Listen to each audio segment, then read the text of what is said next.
Welcome to Learn English. আপোনালোকে শিকি আছিলে টেন্সৰ বিষয়ে। টেন্স হ'ল ব্যাকৰণৰ এটা আটাইতকৈ গুৰুত্বপূৰ্ণ বিষয়। যে আমি প্ৰেজেন্ট টেন্সৰ চাৰিটা ভাগৰ বিষয়ে বৰ্তমান আলোচনা কৰি আছো আৰু ইয়াৰ প্ৰথম ভাগটো প্ৰেজেন্ট ইনডিফিনিট টেন্স অলৰেডি আমি discuss কৰিলো। So next tense it is present continuous tense. So in this video we will discuss about the present continuous tense. এইকেইটা বাক্য আমি ইংলিছৰ পৰা অসমীয়াৰ পৰা ইংলিছলৈ অনুবাদ কৰিম আৰু ইয়াৰ প্ৰত্যেকটো বিষয় কেনেকৈ কি কৰিব লাগে মই মুকলিকৈ ধুনীয়াকৈ ডেছক্ৰাইব কৰিম এই ভিডিঅ'টোৰ জৰিয়তে। আপোনালোকে অতি মনোযোগেৰে যদি শুনি যায় ইয়াৰ পিছৰ পৰা আপোনালোকৰ টেন্সৰ বিষয়ে কোনো ধৰণৰ অসুবিধা নাথাকিব। প্ৰথমটো বাক্য আমি যদি ইয়াত চাওঁ যে মই লিখিছোঁ কি মই অহা মাহত দিল্লীলৈ গৈ আছোঁ। তো ইয়াত মই অহা মাহত দিল্লীলৈ গৈ আছোঁ কামটো কিন্তু ভৱিষ্যতত হ'ব, অহা মাহত হ'ব, কিন্তু গৈ আছোঁ বুলি কৈছে নাই। তো মই কৈছিলোঁ নহয় যে গৈ আছোঁ, খাই আছোঁ, কৰি আছোঁ, এইবিলাক চব কি প্ৰেজেণ্ট কণ্টিনিউৱাছ টেন্সৰ ভিতৰত পৰে। মানে বৰ্তমান যদি কিবা এটা কাম চলি থকা বুজায় সেইটো প্ৰেজেণ্ট কণ্টিনিউৱাছ টেন্স।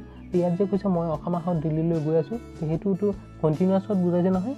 অহা মাহত সি গৈ আছে কিন্তু সি মানে সি এনেকুৱা কোৱা নাই যে মই অহা মাহত দিল্লীলৈ যাম, হয় নহয়।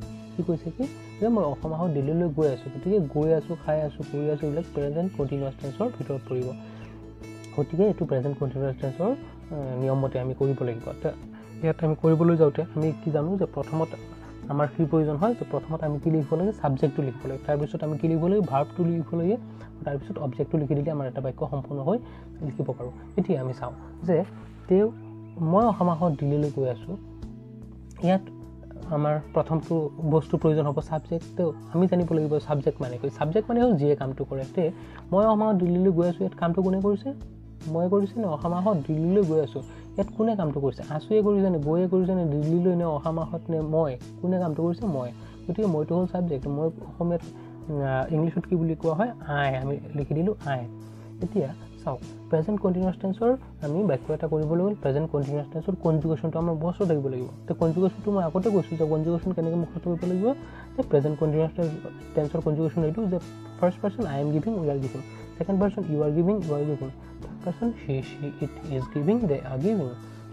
আমি ইয়াত লিখিলোঁ কি আই। আইটো কি পাৰ্চন? আইটো সদায় ফাৰ্ষ্ট পাৰ্চন, উইটো সদায় ফাৰ্ষ্ট পাৰ্চন ছিংগুলাৰ। আই মানে কি? আই মানে এজন মানুহক বুজাইছে, গতিকে ফাৰ্ষ্ট পাৰ্চন ছিংগুলাৰ। গতিকে ফাৰ্ষ্ট পাৰ্চন ছিংগুলাৰৰ লগত কনজুগেশ্যন মতে কি বহায়? আইৰ লগত কি বহায়? এম। গতিকে আমিও ইয়াত আইৰ লগত কি বহাব লাগিব? এম এটা বহাব লাগিব। আই এম বহাই দিলোঁ আমি। এতিয়া আমাৰ ছাবজেক্ট লিখা হৈ গ'ল, কনজুগেশ্যন মতে এম বহি সেইটো লিখি দিলোঁ। এতিয়া ভাৰ্ব লিখিম। ভাৰ্ব মানে হ'ল ক্ৰিয়া বা কামটো। কাম ইয়াত কোনটো? মই অহা মাহত দিল্লীলৈ গৈ আছোঁ। এই গৈ মানে যোৱাটো, যোৱা হ'ল এটা কাম, যোৱা হয়নে? দিল্লীলৈ গৈ আছোঁ, যোৱাটো এটা কাম। যোৱাটো ইংলিছত কি বুলি কোৱা হয়? গ' বুলি কোৱা হয়। আমি গ' বুলি ইয়াত লিখি দিলোঁ। এতিয়া চাওঁ যে কনজুগেশ্যনত প্ৰত্যেকটো ভাৰ্বৰ লগত আই এন জি যোগ আছে। গিভটো গিভিং হৈ গৈছে, গতিকে ইয়াত গ'টো কি হৈ যাব? গ'য়িং হৈ যাব। আই এম গ'য়িং, মই গৈ আছোঁ। এতিয়া আমাৰ ছাবজেক্ট লিখা হৈ গ'ল, ভাৰ্ব লিখা হৈ গ'ল। তাৰপিছত আমি বাকী যিটো আছে পৰ্চন, যিটো অবজেক্ট থাকে অবজেক্ট লিখিব লাগিব, বেলেগ কিবা থাকিলে সেইটো আমি লিখিব লাগিব। আই এম গ'য়িং, মই গৈ আছোঁ, ক'লৈ গৈ আছোঁ? দিল্লীলৈ। লৈ মানে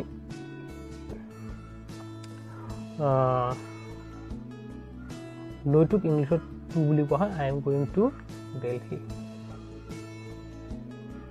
I am going to Delhi যিকোনো এটা জাগাৰ নাম হ'লে আমিতো মানে প্ৰথম যিটো লেটাৰ সেইটোতো কেপিটেল দিব লাগিব হয়নে? গতিকে আমিতো কেপিটেল দিলোঁ I am going to Delhi.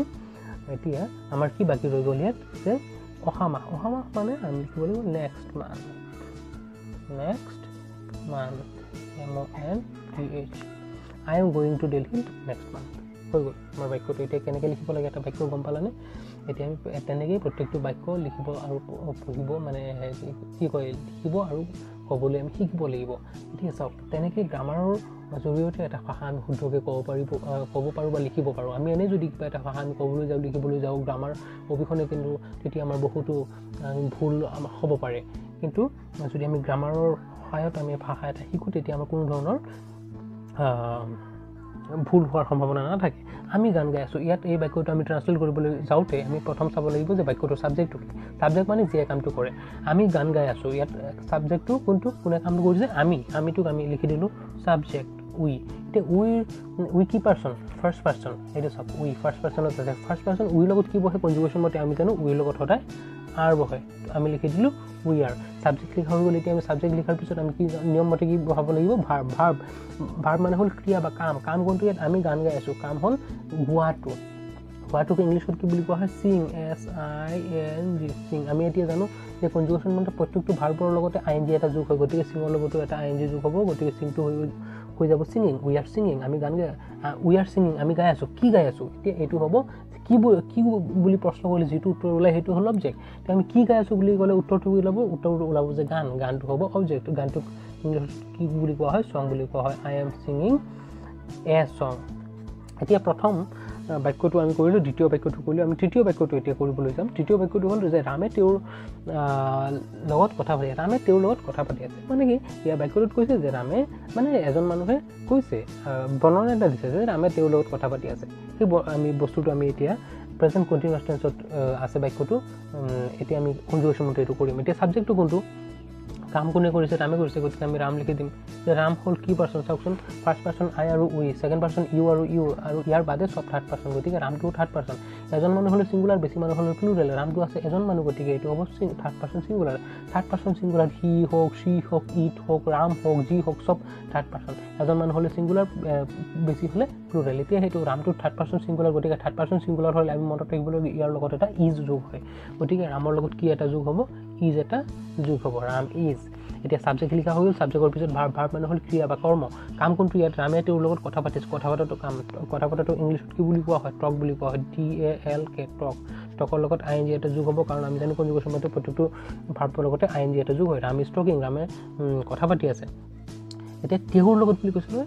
Talking to him হি মানে তেওঁ দেই হিটো হিম হৈ যাব Ram is talking to him হৈ গ'ল নহয় এতিয়া সেইটো আমাৰ ক্লিয়াৰ হৈ গ'ল তাৰপিছত বাক্যটো কৈ মই ব্যাকৰণ শিকাই আছোঁ মানে মই আপোনালোকক এতিয়া ভিডিঅ'ৰ জৰিয়তে শিকাই আছোঁ সেইটোৱে মই লিখিছোঁ যে মই ব্যাকৰণ শিকাই আছোঁ এতিয়া ইয়াত ছাবজেক্ট কোনটো কাম কোনে কৰিছে মই কৰিছোঁ গতিকে মইটো হ'ল আইৰ লগত কনজুগেশ্যন মতে কি বহে আপোনালোকে চাই লওক আইৰ লগত সদায় এম বহে I am এতিয়া আমাৰ ছাবজেক্ট লিখা হ'ল ভাৰ্ব বা ক্ৰিয়া বা কৰ্মটো ইয়াত কোনটো শিকোৱাটো ইংলিছত বুলি কোৱা হয় কি TEACH ইয়াৰ লগত ING এটা যোগ হ'ব কাৰণ আমি জানো যে প্ৰত্যেকটো ভাৰ্বৰ লগতে প্ৰেজেণ্ট কণ্টিনিউৱাছ টেন্সত ING এটা যোগ হয় গতিকে আমি I am teaching মই শিকাই আছোঁ ব্যাকৰণ I am teaching grammar